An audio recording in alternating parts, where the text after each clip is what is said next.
حي على الصلاة.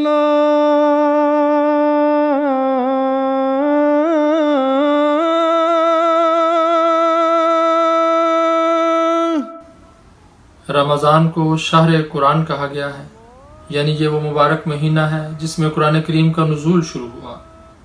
یہ وہ بابرکت ایام ہیں جن میں حضور صلی اللہ علیہ وسلم جبرائیل کے ساتھ مل کر ہر سال قرآن کریم دہرایا کرتے تھے، اور اپنی وفات سے قبل آخری رمضان میں حضور صلی اللہ علیہ وسلم نے جبرائیل کے ساتھ مل کر 2 دفعہ قرآن کریم دہرایا۔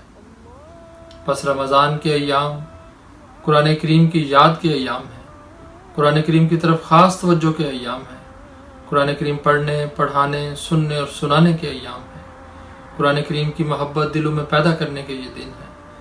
حضرت مسیح موعود علیہ السلام نے قرآن کریم کی محبت ہمارے دلوں میں جاگزیں کرنے کے لیے نہایت مؤثر تعلیم عطا فرمائی ہے۔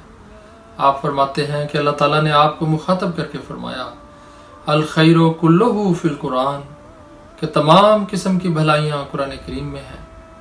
پھر آپ نے ہمیں یہ نصیحت فرمائی کہ نجات کا سرچشمہ قرآن کریم ہے۔ آپ نے قرآن کریم کو جواہرات کی تھیلی قرار دیا۔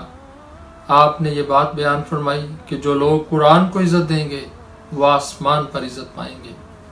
حضرت مسیح موعود علیہ السلام نے اپنے منظوم کلام میں بھی قرآن کریم سے محبت کا اظہار ان الفاظ میں فرمایا، نور فرقاں ہے جو سب نوروں سے اجلا نکلا، پاک وہ جس سے یہ انوار کا دریا نکلا، یا الہی تیرا فرقاں ہے کہ ایک عالم ہے، جو ضروری تھا وہ سب اس میں مہیا نکلا۔